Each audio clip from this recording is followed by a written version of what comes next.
చిన్న వయసులో పెద్ద పోకిరితనాలకు. అయితే టీనేజ్లోనే నాది తప్పటడుగు. టీనేజ్లోనే జైల్లోకి అదే రోజు జడ్జిమెంట్ జరిగింది. తొట్టిల్లిన దానికి అన్యులకు కొద్దిగా శిక్ష వస్తే నాకు 7 శిక్ష. చాలాసార్లు నా జీవితంలో చనిపోవలసిన గడియలు ఎన్నో వచ్చాయి. చాలునయ్య నీ కృపా నాది. నిజంగా చాలా పని చేయలేదు. మరువలేదు మరువలేదు మరువలే.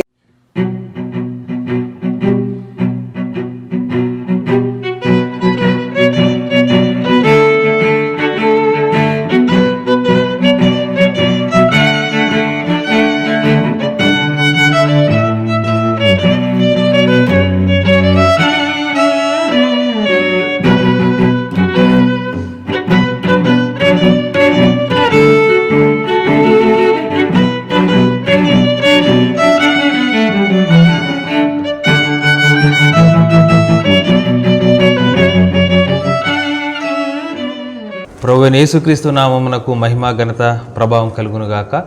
మనం అనేక మందిని మంచి పాటలు రాసినటువంటి రచయితల్ని వారి సాక్ష్యాల్ని తెలుసుకునేటువంటి కార్యక్రమంలో భాగంగా ఈరోజు మనం ఒక మంచి రచయిత, మంచి సేవకులు, ఒక మంచి బైబుల్ కామెంటరీ రాసినటువంటి రెవరెండ్ డాక్టర్ కాలేబు గారు, వారితో మనం ఉన్నామండి.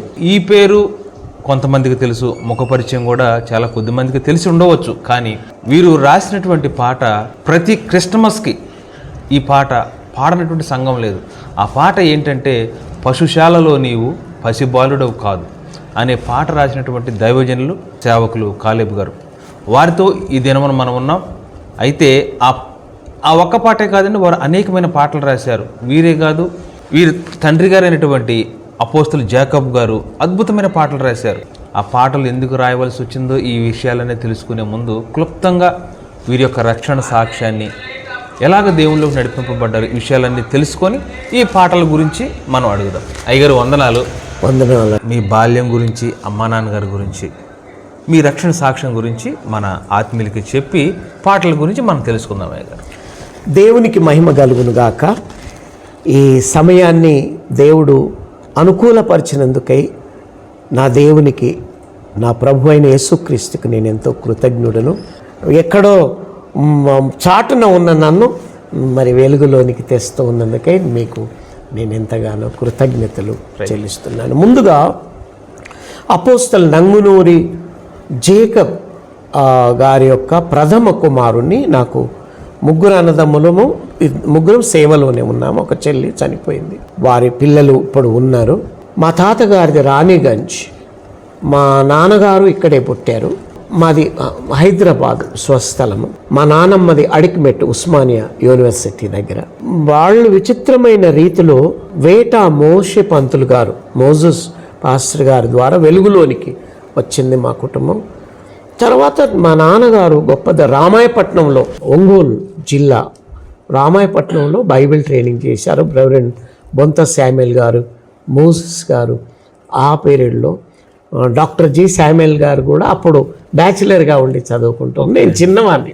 ఆ తర్వాత బాల్యం నుండే సండే స్కూలు అంతా ఉంది. కానీ నేను ఇదంతా ఒట్టి కట్టుకథ, అసలు దేవుణ్ణి నమ్మకుండా చిన్న వయసులో పెద్ద పోకిరితనాలకు, పెద్ద దుష్ట కార్యాలకు అలవాటు పడ్డది నా జీవితం. మా నాన్నగారికి ఎంతో చెడ్డ పేరు తెచ్చాను. అనేకులను నా చుట్టూ ఉన్న వాళ్ళకు కూడా నేను కష్టపెట్టాను. అయితే నాన్నగారి, అమ్మగారి ప్రార్థనలు మాత్రం మానలేదు. అయితే టీనేజ్లోనే నాది తప్పటడుగు.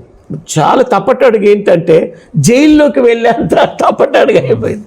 టీనేజ్లోనే జైల్లోకి వెళ్ళాను. కానీ దేవుడు క్షమించి, కోర్టు వారు క్షమించి నన్ను బయటికి పంపారు. అయితే దానికి ముందుగా ఒకరోజు నేను మా మామయ్య వాళ్ళతో బావిలో ఈదుతూ ఉన్నాం. అప్పటికి బ్రిస్టల్ సిగరెట్ తాగుతున్నాను. మా మామయ్య వాళ్ళు చార్మినార్ సిగరెట్ తాగుతూ ఉన్నారు. ఈత కొడుతూ ఉంటే ఒకతను అనామకమైన వ్యక్తి వచ్చి కాలేబ్ అని పిలిచాడు. మా మామయ్య వాళ్ళు ఇప్పటికి బ్రతికే ఉన్నారు, వాళ్ళే సాక్షి. ఏంటి నా పేరు ఎలా తెలుసు?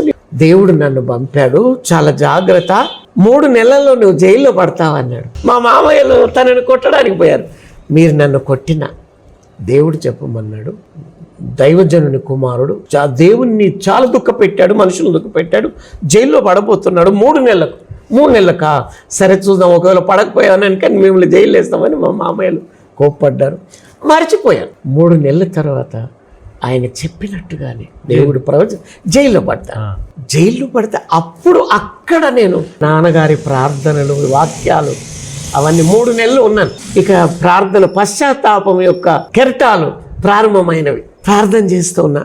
మళ్ళీ నాకు దర్శనం వచ్చింది. ఆకాశంలో డేట్ కనపడుతుంది సువర్ణాక్షరాలతో, ఫలానా రోజు నువ్వు విడుదల కాబోతున్నావు అని. అదే రోజు జడ్జిమెంట్ జరిగింది. అప్పుడు ఎన్ని రోజులు ఉన్నారండి జైల్లో? 3 months. 3 నెలలు. ఎందుకంటే వీడు పోకిరోడు ఉండాలని ఎవరు కూడా బెయిల్ అసలు దొరికేదే రాలేదు. అలాంటి సమయంలో దేవుడు అద్భుతంగా ఈ శ్రమల ద్వారా తన్ను తాను ప్రత్యక్షపరచుకున్నాడు. అప్పుడే ఇక సేవలో ప్రవేశించాను. మా నాన్నగారు చెప్పారు, సరే నువ్వు సేవలోకి వస్తానంటున్నావు కదా. 3 రోజులు ఉపవాసం ఉండి ప్రార్థన చేశాను. ఉపవాసం ఉండి ప్రార్థన చేస్తే తెలియకుండా ఒక అతను అకార్డియన్ తీసుకొని వచ్చాడు. ఆయన ఎవరో కూడా నాకు తెలియదు. కాలేబ్ ఎక్కడున్నాడు ఇక్కడ అని వచ్చాడు. ఆయన ఎవరో కూడా నాకు తెలియదు. వచ్చి నా మీద చేతులుంచి ప్రార్థించి, దేవుడు నిన్ను గొప్పగా వాడుకోబోతున్నాడు. ఆయన అప్పుడు ఒక పాట పాడాడు, మేఘములే నన్ను తరుముచుండంగా అని ఒక గొప్ప పాట, నా చిన్నతనంలోని పాట పాడాడు. నేను ఆశ్చర్యపోయాను. 3 రోజులు ప్రేయర్లో ఉన్నా. ఇక ఏంటి అని అప్పుడు ఇక సేవలోకి ప్రవేశిస్తే సూర్యాపేట దగ్గర పసనూరులో వడ్ల కమ్మరి కుమ్మరి వాళ్ళ మధ్య సేవలో ప్రవేశించాను. వివాహానికి ముందే బాల్యప్రాయంలో 17th year 18th year నడుచుకుంటూ వెళ్ళాను. కాళ్ళు వాపులు, కానీ మధ్యలో సంతోషం. దేవుడు చెప్పింది చెప్పనట్టుగా జరిగింది కనుక దేవునికి మహిమ కలుగునుగా. అక్కడ బలమైన పరిచర్య జరిగింది. ఆ తర్వాత మరొక గ్రామస్తులు మాకు కాపరి లేడని తీసుకువెళ్ళారు. అక్కడి కాపరి వాళ్ళ అమ్మాయిని నేను పెళ్లి చేసుకున్న తర్వాత హైదరాబాద్లో ఏసీటీసీలో నేను బైబిల్ కాలేజ్ చేశాను. ఏసీటీసీలో బైబిల్ కాలేజ్ చేసి ఒక హైదరాబాద్ రామ్నగర్కి దగ్గర ఒక ఇల్లు, పెద్ద ఇంట్లో 10 మంది కార్మికులు ఉద్యోగం చేసుకుని వాళ్ళకు రాత్రులు వాక్యం చెప్పేవాడిని. వాళ్ళంతా మారిపోయారు, వాళ్ళకి బాప్తిస్మం ఇచ్చారు. అది చూసి జడ్చల్ల సంఘానికి నన్ను కాపరిగా, అది బైబిల్ కాలేజ్ కాగానే జడ్చల్ల సంఘానికి కాపరిగా తీసుకొని వెళ్ళారు. జడ్చల్లలో ఒక 10 years పాస్టర్ చేశాను. తర్వాత హన్మకొండ పాలెం పెద్దమ్మగడ్డలో 10 years, సుమారు 10 years పాస్టర్గా చేశాను. ఆ తర్వాత BHLలో 15 సంవత్సరాలు కాపరిగా చేశాను.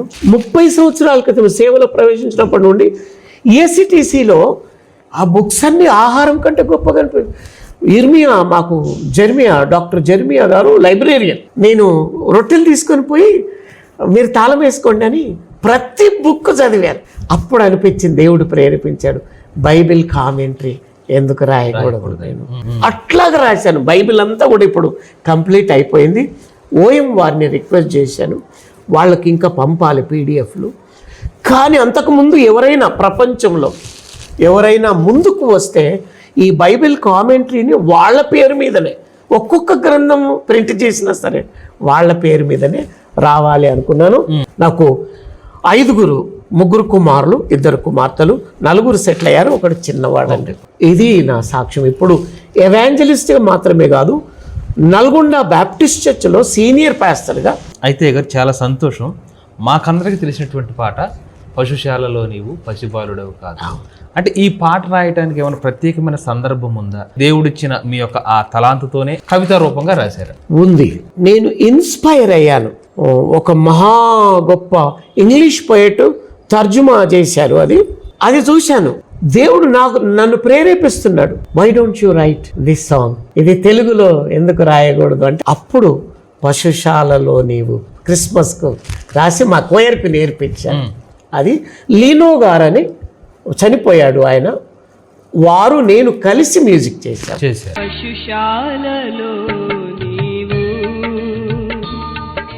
పవలించినావా పరమాత్ముడవే నీవు,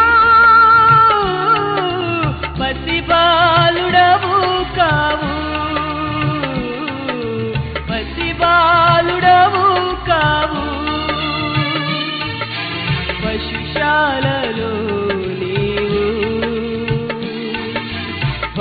పశుశాలలో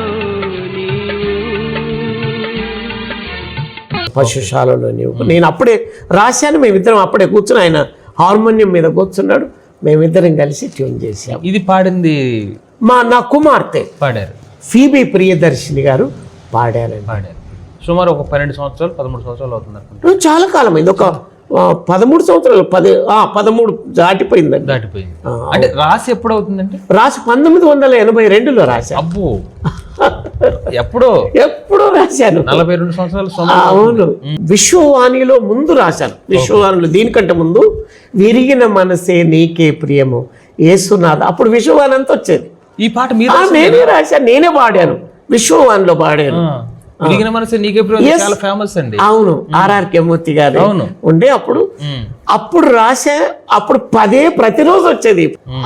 అది రాసిన తర్వాత పశుశాలలో రాశానండి. విరిగిన మనసే నీకే ప్రియము యేసునాథా, ఉన్నతమైన స్థలములయందు వసించువాడా, విరిగే నా మనసు వసింపరావా.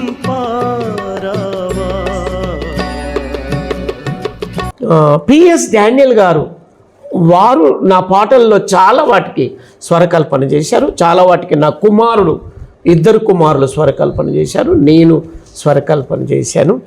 అయితే 80కి ముందే సినిమాలో వచ్చేది, ఏది హిందూ ఏది ముస్లిం ఏది అని సినిమా హాల్స్లో కూడా వేశారని విన్నాను. అప్పుడు ఇంత అసలు ఏది ముందు ఏది క్రైస్తవం ఇట్లా అంటున్నారా అని, అప్పుడు క్రైస్తవం ఒక మతము కాదు, ఇది యేసునందు తిరిగి, ఇది రక్షణ ఛానల్లో పిఎస్ డానియల్ గారే వారే స్వరకల్పన చేశారు, వారు పాడారు. అది నా పాటేనండి, క్రైస్తవం ఒక మతం. అలాగే తర్వాత మీరు రాసిన మరొక పాట అండి, చాలునయ్యా నీ కృప నా జీవితానికి, అది సుబ్రహ్మణ్యం గారు పాడారు.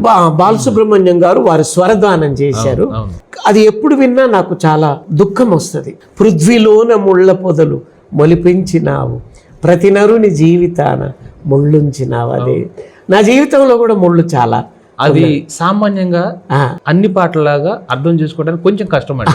అవును, నేను చూశాను ఆ లిరిక్స్ అంతా, సాహిత్యం అంతా చూశాను. అవును, అందులో 2 వచనాలు పాడారు, 4 వచనాలు ఉన్నాయి. ఇక్కడ 4. ఈ వచనాల గురించి మన దైవజనులు షాలేం రాజు గారు చాలా చాలా వివరించారు. చాలునయ్య నీ కృప నా జీవితానికి, సాగిపోదు యేసయ్యా సాగరాలే ఎదురైనా, సాగిపోదు యేసయ్యా సాగరాలే ఎదురైనా, చాలునయ్య నీ కృప నా జీవితానికి. వారికి నేను కృతజ్ఞుణ్ణి, వారు గుర్తించినందుకు కృతజ్ఞుణ్ణి. చాలా మంది చెప్పరు. తర్వాత పశుశాలలో అందరూ పాడుకోవాలి, ప్రపంచమంతా పాడుకుంటుంది. కానీ కొన్ని తప్పులు చిరుప్రాయమందే శాస్త్రులు సరితూగలేదే బోధకులు అని అంటున్నారు. కానీ వాదములో అది అక్కడ ఉంది, వాదములో అది మిస్ అయింది. అది మిస్, వాళ్ళకి ఇష్టం వచ్చింది. నేనే రాశానని ప్రతి వాళ్ళు ఎక్కడ చూసినా నేనే. దేవుడు వాళ్ళని దీవించును గాక. అయితే ఈ పాట రాయడానికి కారణం ఉందా? చాలునయ్యా నీ కృప నా కష్టాలు, నా కష్టాలు. మా నాన్నగారు కూడా సహాయం చేశారు ఆ పాట రాయడంలో. మాటల్లో భావం నాదే, మాటల్లో కూడా ఇది ఉంటే బాగుంటుంది అని. ఆయన కూడా గొప్ప కవి. ఆ రచయితలకి మన దేవుడి చేత రాయబడిన రచయితలు ఒకటే తేడా అండి, దీనిలో జీవం ఉంటుంది, ఈ మాటల్లో జీవం. ఆ మాటలు వినటానికి మనం సంతోషించడానికి బాగుంటాయి, కానీ ఇందులో జీవం ఉంటుంది. ఒక మనిషి మారటానికి సానుకూలత ప్రభావాలు చాలా ఉంటాయి. ఆమేన్. నా సాహిత్యంలో నేను దేవుణ్ణి అడిగింది ఏంటంటే, డాక్ట్రినల్ గా ఉండాలి, సామాన్యునికి కూడా అర్థం అవ్వాలి. అయితే గారు, మా అందరి కోసం, మాకు అందరికి తెలిసినటువంటి పాట పశుశాలలో నీవు, పల్లవి చరణం ఒకటి పాట. ఓకే. పశుశాలలో నీవు పవళించినావా, పరమాత్ముడవే నీవు, పసిబాలుడవు కావు, పసిబాలుడవు కావు. పశుశాలలో నీవు పవళించినావా, పరమాత్ముడవు నీవు. పసిబాలుడవు కావు, పసిబాలుడవు కావు. చాలా చాలా అద్భుతం. కానీ సిస్టర్ మీ అమ్మాయి గారు కూడా చాలా అద్భుతం, ఒక వెరైటీ వాయిస్, మంచి వాయిస్, చాలా బాగా పాడారు. మా కుటుంబం ఒక మ్యూజికల్ ఆర్ట్. నా కుమారులు ఇద్దరు కూడా మంచి గిటార్ ప్లేయర్స్. కొన్ని ట్యూన్స్ వాళ్ళే చేశారు. మొన్న ఈ మధ్యలోనే ఒక పాట రాశాను, దానికి అద్భుతమైన ట్యూన్స్ చేశారు. ఈ పాట ఎవరు ట్యూన్ చేశారండి? చాలునయ్యా నీ కృప నా జీవితం, నేనే ట్యూన్ మీరే ట్యూన్ చేశారు. బాగుంది. చాలునయ్య నీ కృప నా జీవితానికి,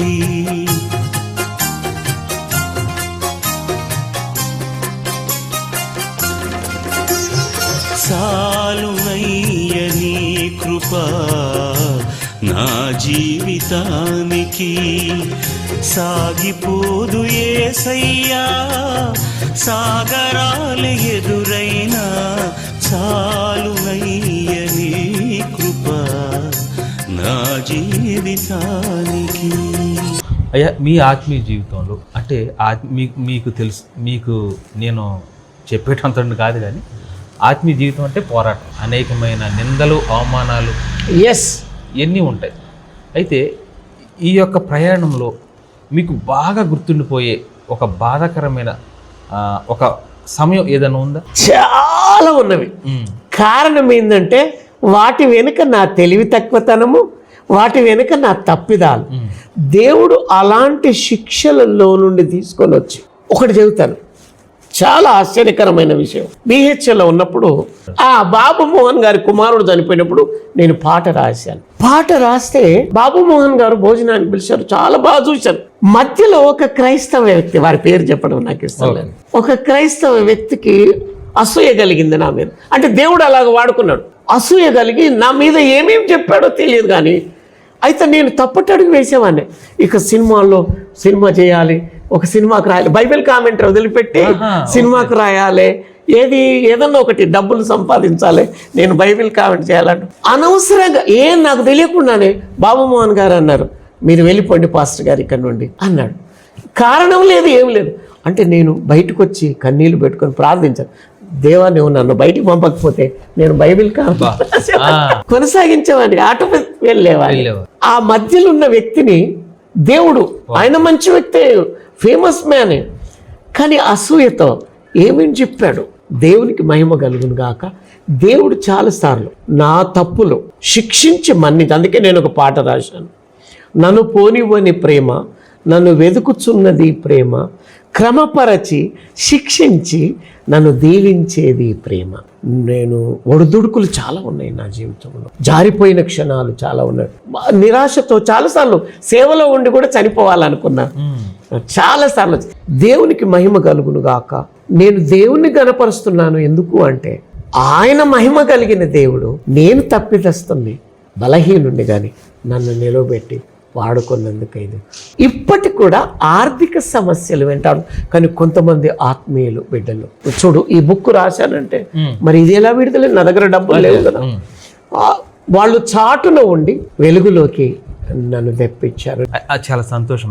అయితే ఈ ఆత్మీయ జీవితంలో మనం బలహీనంగానే ఉంటాం, ఇప్పుడు శరీరానుసారంగా ఉన్నాం కాబట్టి. ఎప్పుడైనా తొట్టిల్లిన సందర్భాలు ఏ విషయంలోనైనా? లేకపోలేదు. తొట్టిల్లిన సంఘటనలు ఉన్నవి. తొట్టిల్లిన దానికి అన్యులకు కొద్దిగా శిక్ష వస్తే నాకు 7 అంతల శిక్ష, అందులో సందేహం లేదు.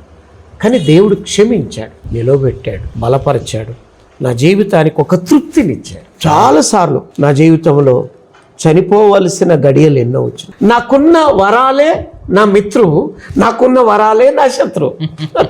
మీకు అద్భుతమైన పాట, అంటే ఇప్పటి తరానికి తెలిసిన పాట, చాలునయ్యా నీ కృప. అవునండి, నా జీవితానికి. చాలా అద్భుతమైన పాట. ఆ పాట పాడండి అయ్యారు ఒకసారి. చాలునయ్యా నీ కృప నా జీవితానికి, సాగిపోదు యేసయ్యా సాగరాలు ఎదురైనా చాలునయ్య నీ కృప నా జీవిత. మేఘాలలోనా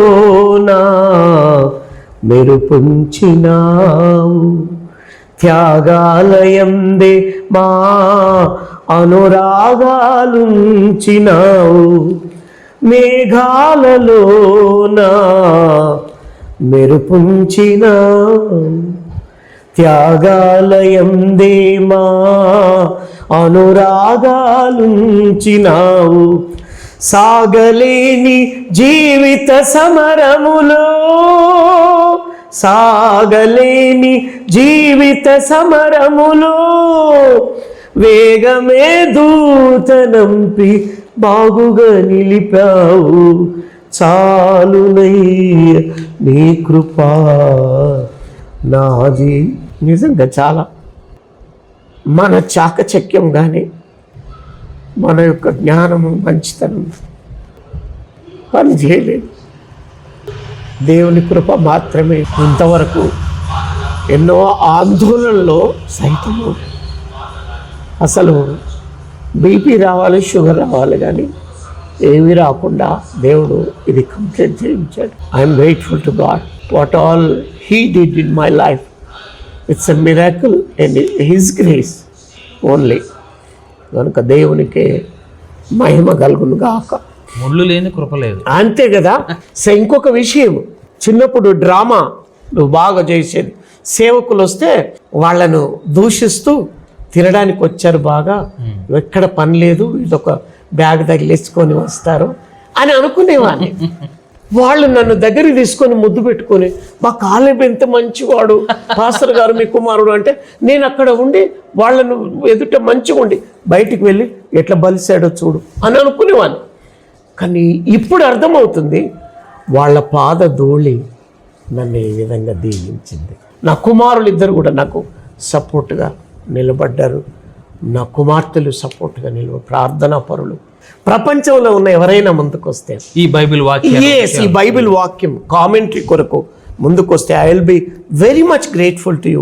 if at all God inspires you to come forward, kindly please take a step to come forward, print this and do the songs and give your voice donation as a singer.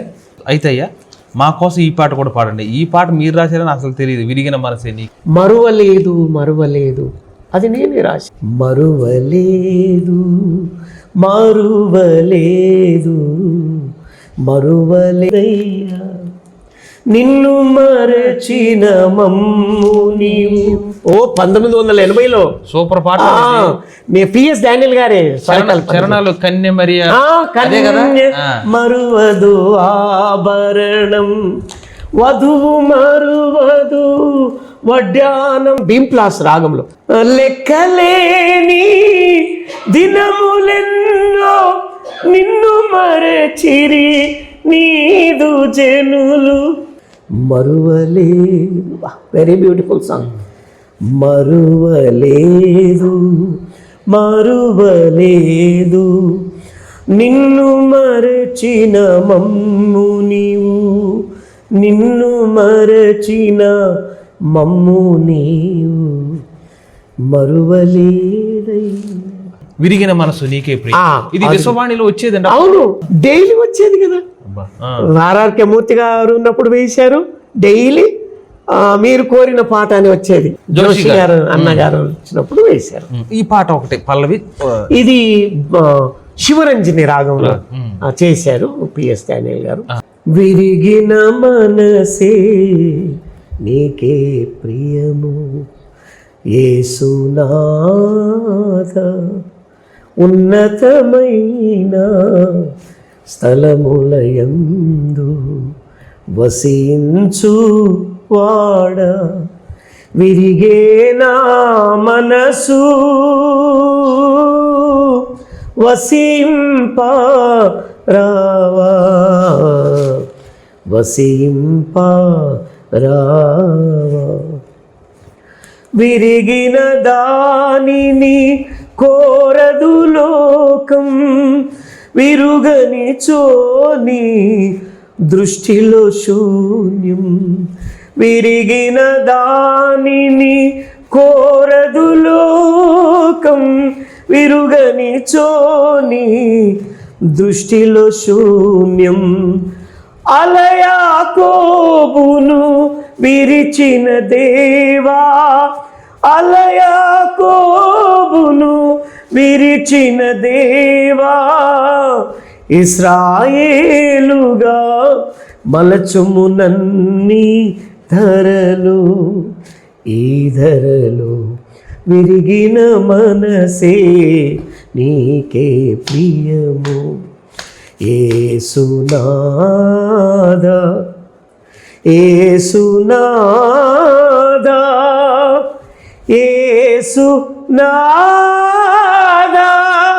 చాలా అద్భుతమైన పాట అండి. నిజంగా విరిగిన దాన్ని లోకం నిజంగా కోరుకోదు, విరగకపోతే దేవుని దృష్టిలో శూన్యమే.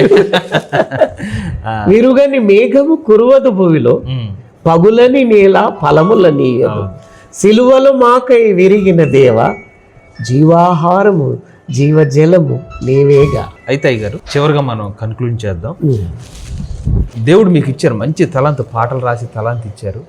కానీ ఒక్కొక్క సందర్భంలో హృదయ వేదన కావచ్చు, పట్టరానటువంటి ఒక దుఃఖంలో ఉన్నప్పుడు మీకు అలవోకగా దేవుడు రాయించినటువంటి పాట ఏదైనా ఉందా? ఉందండి. సిలువ విధానం ఒక బలిదానం ఇందులో ఉంది. ఓకే, అదొకటి. తర్వాత నా కుమారుడు ట్యూన్ చేశాడు, హేమచంద్ర గారు పాడారు ఒక పాట, భలే వింతైనది జీవితం. Very beautiful song. ఎందుకు అది ఇంకా ప్రాచుర్యంలోని రాలేదు. ఎక్కువగా డీప్ అలవోకగా రాసింది మరువలేదు. ఈ పాటే అసలు దేవుడు నా ఆయుష్ను పొడిగించి ఇది ప్రింట్ అయ్యి ఈ పాటలు కూడా ఒక బుక్ రూపంలో వచ్చి అది ప్రపంచంలో చాటేంత వరకు ఒకవేళ నాకు ఆయుష్ని ఇచ్చేటట్టుగా ప్రార్థించండి. కార్యరూపం దాల్చేటట్టుగా పరిశుద్ధాత్మ దేవుడు, ఆయనకే మహిమ కలుగును గాక. 1,000,000 మంది ప్రభావితులు కావాలనేది నా ఆశ. నాకన్నా ముందు గొప్ప గొప్ప అసలు దైవ స్పర్జన్ గారు ఏంటి, కామెంటరీస్ బాక్స్టర్ గారు ఏంటి, మాథ్యూ హెన్రీ గారు ఏంటి, పెద్ద పెద్ద వాళ్ళ అసలు బుక్స్. అయ్యా, ఒకవేళ ఇప్పుడు ఈ సాక్ష్యం చూసిన తర్వాత కొంతమంది వారి పరిచర్యల్లో ప్రసంగాలకు పిలిస్తే వెళ్తారా? ఖచ్చితంగా వెళ్తాను. దయచేసి తప్పకుండా మీ నెంబర్ ఇస్తాను. మీ పరిచర్యలు అయ్యగారిని వాడుకోదలిసినట్టయితే ఖచ్చితంగా నేను నెంబర్ ఇస్తాను, ఫోన్ నెంబర్ ఇస్తాను, వారితో మాట్లాడండి. చాలా చాలా సంతోషం అయ్యగారు, మీ అద్భుతమైన సాక్ష్యాన్ని, ముఖ్యంగా మంచి పాటలు, ఇలాంటి సాహిత్యం ప్రస్తుత కాలంలో కొదువైనటువంటి ఈ సమయంలో మరి మీరు ఈ క్రైస్తవ ప్రపంచానికి దేవుడు మీ ద్వారా అందించినటువంటి ఇలాంటి మంచి పాటలు బట్టి దేవునికి స్తోత్రాలు. అలాగే మీ విలువైన సమయాన్ని, మీ సాక్ష్యాన్ని చాలా చాలా సంతోషం అండి. చాలా వందనాలు. మీకు అసలు మాటలతో వివరించలేనటువంటి నా కన్నీటి కృతజ్ఞత. దేవునికి స్తోత్రం అండి, దేవునికి స్తోత్రం. మీరు ఇంత శ్రద్ధ తీసుకొని మీరు ఈ మినిస్ట్రీని మీరు చూస్తున్న మీరు బలపరచాలని నేను మనవి చేస్తున్నాను. ఇంకా ఎందరో దాగి ఉన్న కవులు ఉన్నారు, వారందరికీ చేరువగా మీరు వెళ్ళాలని నేను ఆశిస్తున్నాను. నాకంటే మించిన కవులు ఉన్నారు, వారికి నేను ఎంతో కృతజ్ఞుణ్ణి. గొప్ప దైవజనులు ఉన్నారు, వారికి నేను ఎంతో కృతజ్ఞుణ్ణి. I'm grateful to God. I deem it's my privilege to have this wonderful fellowship and wonderful time with you sir. Thank you very much. Nehru garu, దేవుడు మీ పిల్లలను మీ కుటుంబాన్ని దీవించునుగాక. నన్ను ఆర్థికంగా కొంత సపోర్ట్ చేస్తున్న బిడ్డలు, నా కుమారులు, నా కుటుంబాన్ని బట్టి నేను దేవునికి వారికి నా హృదయపూర్తిగా వందనాలు. చాలా సంతోషం.